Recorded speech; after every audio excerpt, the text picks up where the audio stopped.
Hello दोस्तों, कैसे हैं आप लोग। Hope you are fine.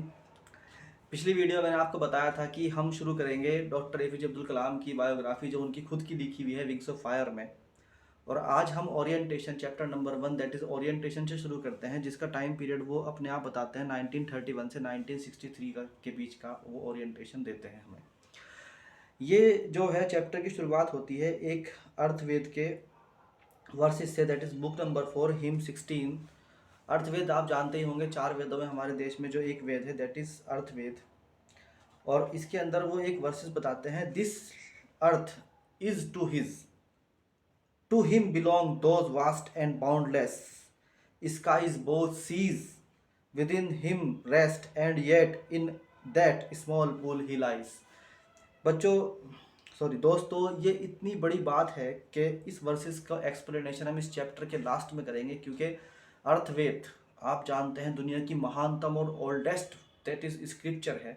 और उसको समझने के लिए हमें थोड़ी बैकग्राउंड में जाना होगा, इसलिए हम इसको बाद में शुरू करेंगे, इसकी एक्सप्लेन बाद में करेंगे। फिलहाल हम चैप्टर शुरू करते हैं। पहले मैंने बताया था कि मैं इसको इंग्लिश में बताऊंगा और फिर हैंड टू हैंड इसको मैं आपको ट्रांसलेट करूंगा हिंदी में। डॉक्टर कलाम कहते हैं कि I was born in middle class Tamil family in Rameswaram city that is ईस्टर्न वाइल्ड मद्रास स्टेट।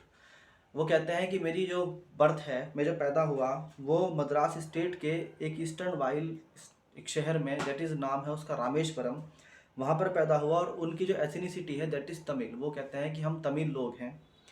और माई फादर जैनुल आबदीन, उनके फादर का नाम था Zainul Abedin, had neither much formal wealth and education, not much wealth. Despite these advantages, he possesses great innate wisdom and true generosity of spirit। वो कहते हैं कि मेरे जो फादर हैं ना तो वो बहुत ज़्यादा एजुकेटेड थे और ना ही बहुत ज़्यादा अमीर आदमी थे, मगर उसके बावजूद भी उनकी जो विजडम थी, उनकी जो समझदारी थी वो बहुत हाई लेवल की थी। और उनके अंदर जो जेनरेसिटी थी वो भी बहुत हाई लेवल की थी। और वो कहते हैं कि मेरी जो मदर थी उनका नाम था आशिया अम्मा। और वो जो थी, मेरे फादर जो थे उनकी बहुत हेल्प करते थे, वो हेल्प मेड थे, यानी घर के सारे काम में वो उनकी मदद करते थे। वो अपने फादर के बारे में बता रहे हैं कि मेरे फादर जो थे वो मेरी मदर की घर में जो काम होता है किचन का काम और बाकी सारे काम, उनके अंदर मेरे फादर जो थे वो हेल्प करते थे। हालांकि बहुत एजुकेटेड आदमी नहीं थे, मगर उनका जो वैल्यू सिस्टम था that is was very high. तो देखो दोस्तों, हमारे जो वैल्यू सिस्टम होता है, हमारी जो लाइफ होती है, उसमें हमारे माता पिता का बहुत बड़ा रोल है। आज मैं अगर आपके सामने वैल्यू सिस्टम की बात कर रहा हूँ तो कहीं ना कहीं मेरे जो फादर हैं उनका बहुत बड़ा रोल है, क्योंकि उन्होंने लाइफ में हमें जो बताया है, उन्होंने हमेशा हमें एक ट्रैक पे रखा जो वैल्यू सिस्टम के ऊपर बेस्ड था। इसी तरीके से ये लोग बता रहे हैं, डॉक्टर कलाम की जो उनके फादर थे जैनुल आबदीन, वो बहुत ही जेनरस व्यक्ति थे। और वो सबसे पहली पहचान ये थी उनके फादर की कि वो उनकी मदर की हेल्प करते थे घर में। वो कहते हैं कि मैं नहीं कह सकता कि कितने लोग हमारे घर में रोज़ाना खाना खाते थे, मगर वो लोग हमारे घर के लोगों की संख्या से ज़्यादा थे। मतलब वो कहते हैं कि हमारे घर पे हमेशा बाहर के लोग खाना खाते थे, गरीब लोग, यानी वो खुद भी बहुत वेल्दी लोग नहीं थे, मगर वो बाहर के लोगों को खाना खिलाते थे।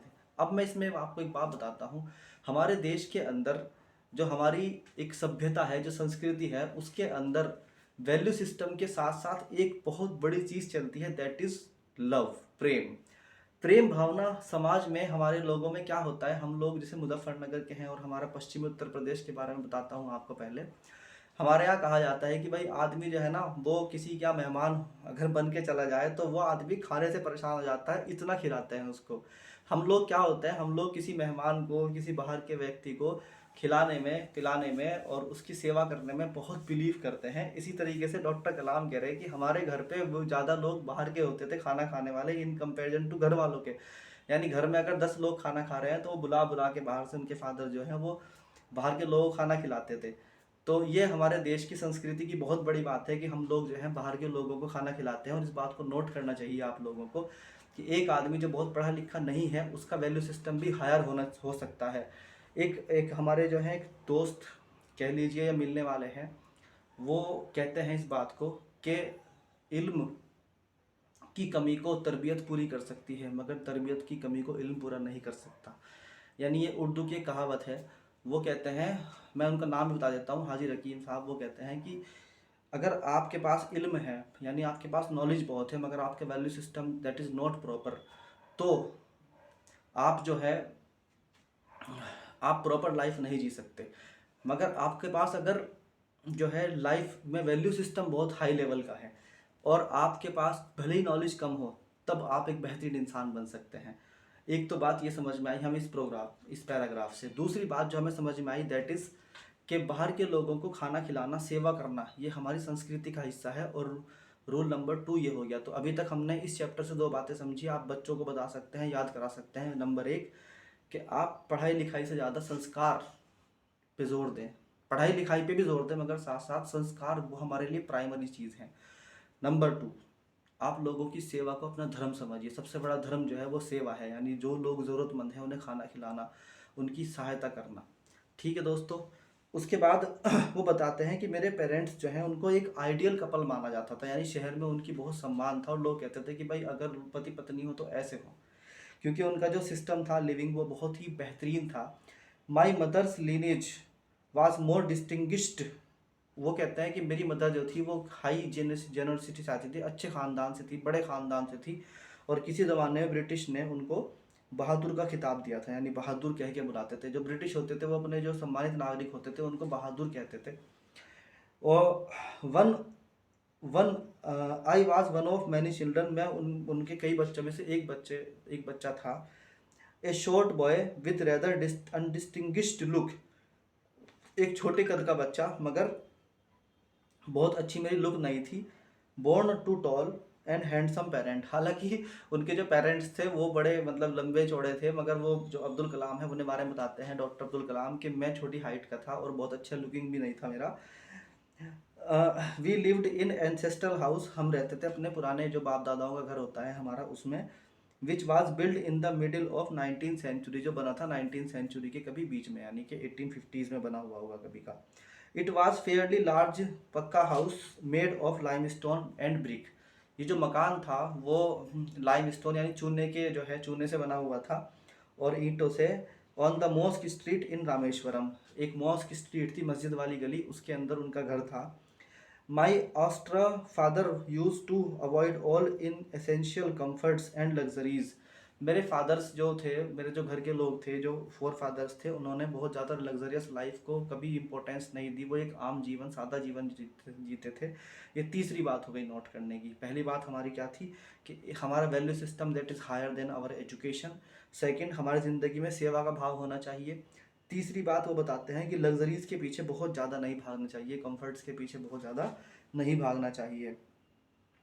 अगली बात वो बताते हैं कि I would how ever all necessities were provided for in terms food, medicine and cloth. In fact I would say mine was very secure childhood both materially and emotionally. वो कहते हैं कि इसके बावजूद भी, हालांकि वेल्थ बहुत ज़्यादा नहीं थी, मगर उसके बावजूद भी मेरे पास जो नेसेसिटीज़ थी, जो ज़रूरत थी, वो सारी की सारी पूरी होती थी, चाहे वो खाने की हो, चाहे वो मेडिसिन की हो, चाहे और हो। और वो कहते हैं कि इस हिसाब से मैं कह सकता हूँ कि मेरी ज़िंदगी जो थी वो एक सुरक्षित लाइफ थी। मुझे ज़िंदगी में बहुत ज़्यादा टेंशन नहीं थी।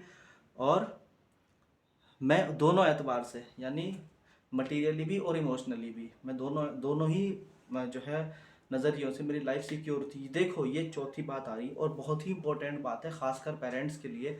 हम लोग क्या करते हैं, हमारे समाज में लोग जो मॉडर्न लोग बताते हैं अपने आप को, सफल लोग, और ख़ासकर अर्बन इलाके के लोग, वो लोग अपने बच्चों को मटेरियल नीड तो पूरी करते हैं, यानी उनकी पैसे के हिसाब से सब कुछ देंगे, उनको नया से नया सामान ला के देंगे, मगर उनके बच्चे इमोशनली उनसे अटैच नहीं होते। और इसी की वजह से हमारे देश में क्या हो रहा है, डिप्रेशन बढ़ रहा है। देखो दोस्तों, आपके बच्चे को आपके मटेरियल से ज़्यादा, आपकी मटेरियल जो हेल्प है उससे ज़्यादा, सपोर्ट से ज़्यादा आपकी इमोशनल हेल्प की रिक्वायरमेंट होती है।